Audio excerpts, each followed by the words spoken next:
Chaque jour, Charles et Carole vous présentent la leçon de l'école du sabbat.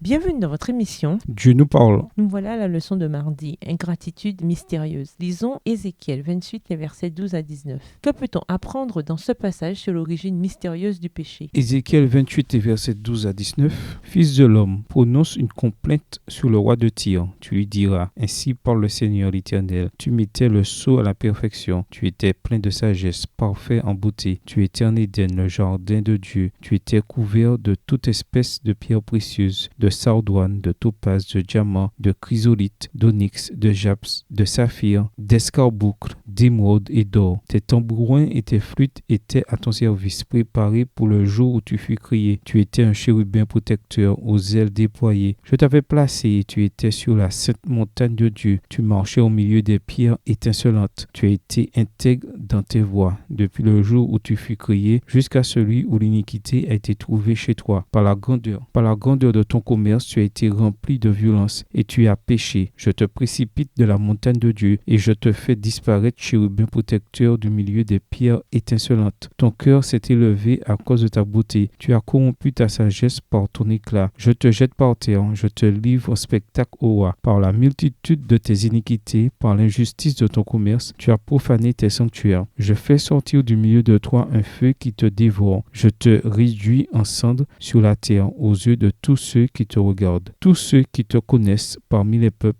sont dans la stupeur à cause de toi. Tu es réduit au néant, tu ne seras plus à jamais. Une bonne partie du livre d'Ézéchiel a été écrite dans un langage symbolique de la fin des temps. Dans de nombreux cas, des entités précises, comme des personnes, des animaux et des objets, et des événements locaux sont cités pour décrire des réalités cosmiques plus grandes et ou des réalités historiques. Dans Ézéchiel 28, les versets 1 à 10, le Seigneur parle du roi de Tyr. Tyr elle-même était une ville portuaire phénicienne dans l'Antiquité, comme d'un chef riche et orgueilleux qui n'était qu'un homme, mais qui prétendait être un dieu et qui allait même jusqu'à s'asseoir, prétendait-il, sur le trône des dieux. Puis, dans Ézéchiel 28 et versets 12 à 19, cette réalité historique devient une analogie pour décrire la chute originelle de Lucifer dans les lieux célestes. Ainsi, le roi de Tyr, qui était un être humain vivant au cœur des mers, Ézéchiel 28 et versets 2 et 8 dans la version Colombe, représente maintenant le chérubin oint qui couvrait, Ézéchiel 28 verset 13 version Darby, vivant en Éden, le jardin de Dieu, et dans la sainte montagne de Dieu, Ézéchiel 28 verset 14 version Darby. Dans le récit, on trouve une déclaration cruciale dans Ézéchiel 28 le verset 15 qui dit « Tu fus parfait dans tes voies depuis le jour où tu fus créé, jusqu'à ce que l'iniquité fût trouvée en toi » dans la version Darby. Ainsi, chose importante, la perfection de Lucifer incluait la possibilité de faire le mal, de mal faire, car en tant qu'être moral, Lucifer possédait-il le droit arbitraire qui fait partie intégrante d'un être parfait? En réalité, Lucifer fut créé parfait, ce qui incluait sa capacité à prendre des décisions libres. Cependant, par le mauvais emploi de son libre arbitre, il s'est corrompu en se considérant comme plus important qu'il n'était. Alors, insatisfait de la manière dont Dieu l'avait créé et honoré, Lucifer perdit sa gratitude envers Dieu et il voulut recevoir plus de reconnaissance qu'il n'en méritait. Comment cela a-t-il pu arriver chez un être angélique, parfait vivant dans un univers parfait? Comme nous l'avons dit, c'est un mystère. Le péché est une chose mystérieuse, inexplicable. Il n'y avait aucune raison à son existence. Chercher à l'expliquer revient à chercher à lui donner une raison, et faire cela reviendrait à le justifier. Le péché est apparu dans un univers parfait, quelque chose qui fut montré comme inexcusable. Extrait du livre The Truth About Angels, La vérité sur les anges, chapitre 4, page 30, livre écrit par Ellen G. White. Dans 1 Thessaloniciens 5, le verset 18, Paul dit que nous devons rendre grâce en toutes choses. Comment ces paroles peuvent-elles nous donner à vaincre tout sentiment d'ingratitude et d'apitoiement, notamment dans les moments difficiles? Au revoir. Et à demain si Dieu veut.